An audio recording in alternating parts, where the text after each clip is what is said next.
Alright, I know it's been a while since I posted here on the channel. It's been about 2 years or a year or something like that.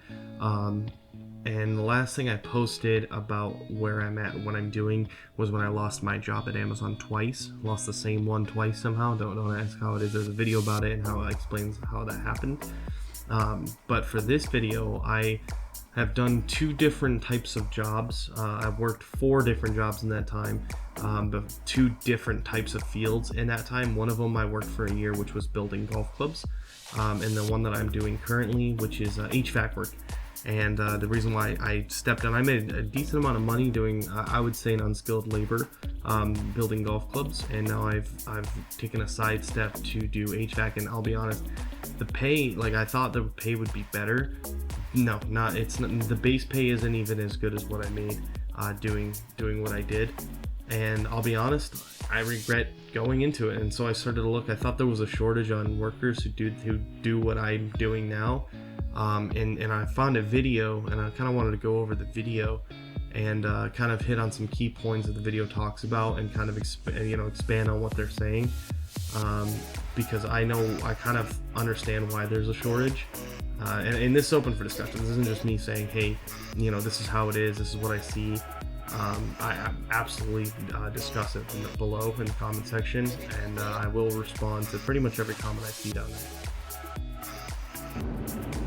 Jonathan, it's due to a multitude of factors between the younger generation's lack of perceived interest in the field and the older generation retiring. On-time services owner Kerry Atkins is truly concerned for his industry's future. 8 to 10 years from now, if something doesn't change, and change pretty soon, we're going to have about a 40% shortage of skilled labor. That's a train wreck. As you can hear, the reporter talks about a lack of perceived interest right before it cuts away to Atkins. Now, I don't know what position Atkins holds.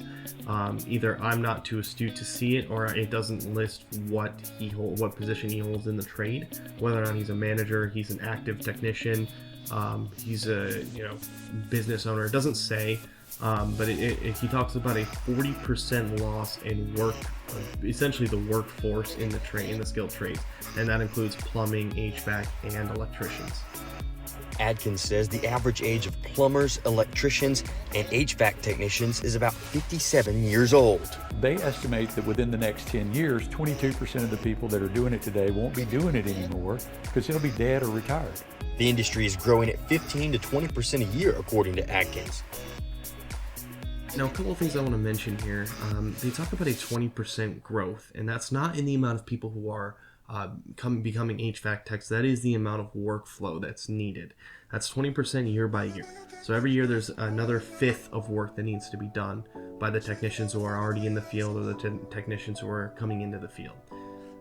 I also talked about how I've worked 4 different jobs, and 3 of those were 3 different HVAC companies. And I can kind of see how some of them work and some of them operate, and how some of them pay, and then how some of them have their structure for career path and moving up.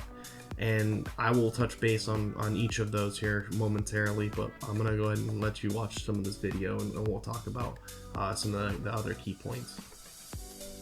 When you factor in the expected surge in retirement, Atkins says the quality of work you can expect will inevitably go down. It doesn't mean that 40% of the work's not going to get done. It means 40% of the work is going to get done by people that really don't know what they're doing. And because they really don't know what they're doing, the systems aren't going to be as reliable and as efficient as they're designed to be. Due to the law of supply and demand, that HVAC work will also cost you more. Atkins hopes that by talking about the problem, more will consider a career in the heating and cooling industry. So here's a couple things I want to talk about in this clip. He talks about the 40% of work that is going to be done by people who don't really know what they're doing. And there's a simple solution to that. Train them.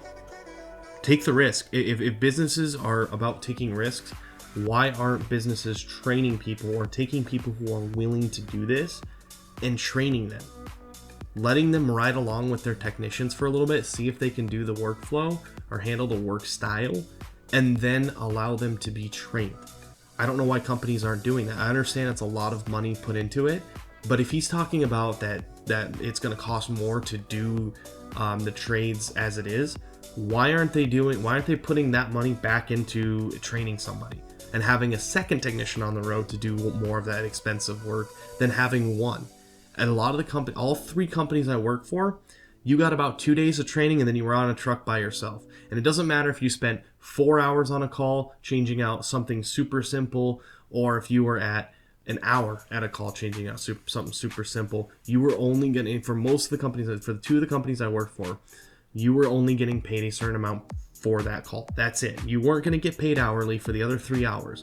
You were getting paid a certain amount for that call. And if you didn't get through enough calls fast enough, you made less than minimum.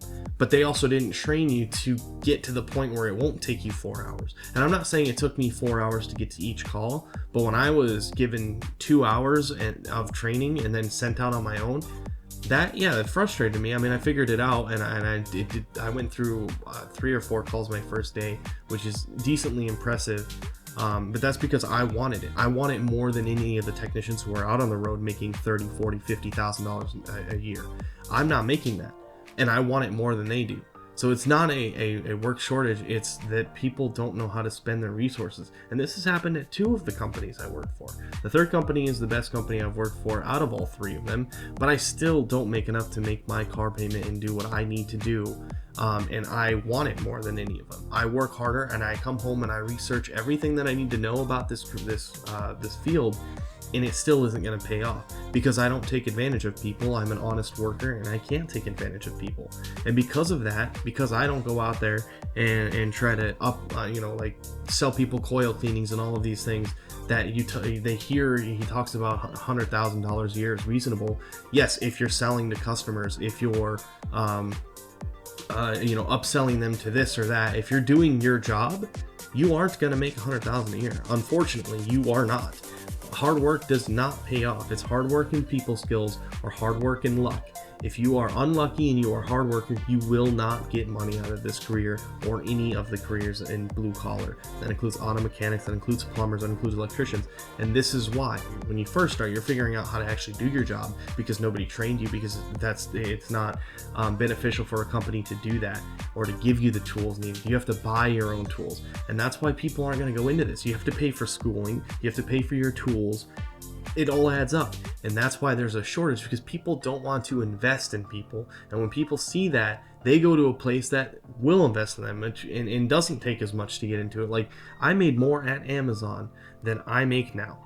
I make less than I did at that previous golf club company I worked for, and I still want to do this more than any of the other people. And the job that I hold now, I've made less than most of the jobs I've ever held in my life, and it's doesn't make any sense. If a person's really good at this, 6 figures is reasonable in our industry now. Atkins believes to counter the problem, there must be more done in the classroom in particular, and really to alert kids that there are viable career options in the trades. Reporting in Birmingham, Tristan Rupert, WBRC, Fox 6 News, on your side. And that's the end of that. The video that I will have linked in the description for you to go watch. I've just added to what I see, and I'm not demeaning the video in any way, saying they're getting anything wrong, but I'm just saying what I see from as an actual bystander. Again, I don't know what the guy is that's talking about this being a huge issue. I don't know what position he holds in the HVAC field, but it's better for somebody who sees it live in the field than for somebody to see it above the field, like a manager or anything like that. It's a lot more meaningful coming from somebody in the field. That's why I want to leave it open to discussion below, because if you see this yourself, please let people know what they're getting into. What I see is that you spend all this money on schooling, you spend all this money on tools, and you get out there and you make less money than somebody who applied at Amazon and got immediately accepted. You are making less money than them, because I do. I make less money than I did there. I can't even, and this is, and granted, I've worked 3 different companies, and that's because I've seen what each company does, and I want to go with the best company, obviously. And maybe that might be part of the reason why I'm not making a bunch of money, but I also sell my honesty, and I sell my skilled trade. I don't sell what I don't need to, and that's what you have to do in this trade to make money, is what I'm learning very quickly. So if you can't take the workload, which I'll be honest, I run 6-7 calls a day in the summer. When I started, I was a 320-pound, 6'2" person, you know, and it was definitely hard in the beginning, but I wanted it more, so I pushed myself, and I've lost 50 pounds doing this. You know, I didn't give up. Yeah, it was tough, but I didn't give up. But it's not like, you know, I'm getting any more pay than anybody else. You know, I've gone I used to, one of the companies I work for, I actually followed behind people after they made diagnosis, and I would say, you know, I would literally tell the customer that you know, I would make something up, because a lot of the time I'd go there and the parts that I came with to replace, they weren't right. They weren't the right diagnosis, I'll be honest with you. And it doesn't matter if I told my boss, hey, this isn't the right diagnosis, can you bring him back here for me to help him? No, that's the answer I'd get, because he sold them a coil clean and said we'd come back. You know, he said, well, they'll check the refrigerant levels later when he comes back and see if they're good once we get it up and running, and if they're not, we'll fill them up or whatever we got to do. And to me, that makes no sense, because now they get the commission, I replace the parts, and they're not even the right thing. So I stopped just replacing parts, because it's never the right thing. And then I'd have to come up with a lie to the customer, and this is not my current company, this is previous companies.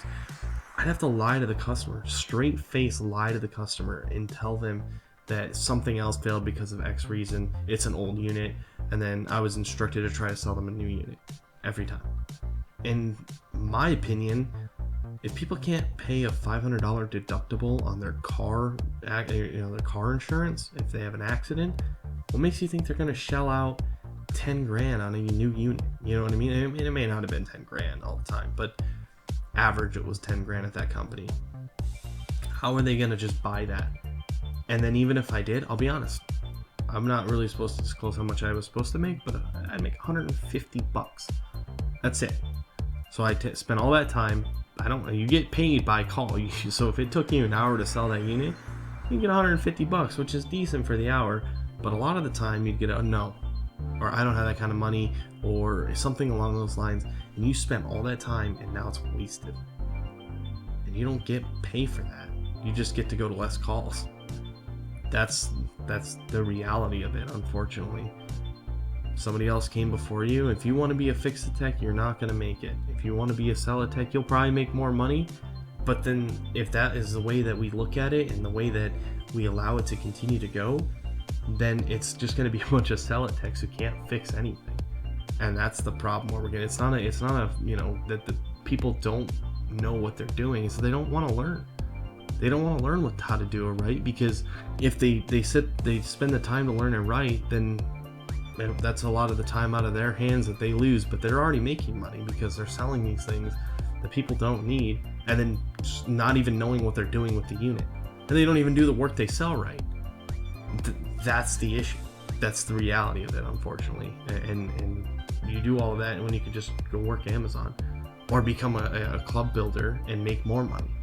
Yeah, you want to have an upgrade path, but if you're just looking for a little bit of pay, why would you put yourself through all of that stress and all that financial stress when it's just easier to do something else? So if you want it to change, then you can't just leave it the way it is. Like, the companies, they need to either train people or take risks and get the right people to do the job, not just people who can sell. And I've been offered positions before where I've literally was bold-faced told, oh yeah, you'll be on tune-ups until you can sell enough per tune-up that will put you on normal calls. Literally not even talking about the trade. He's talking about selling stuff before I can do the actual trade.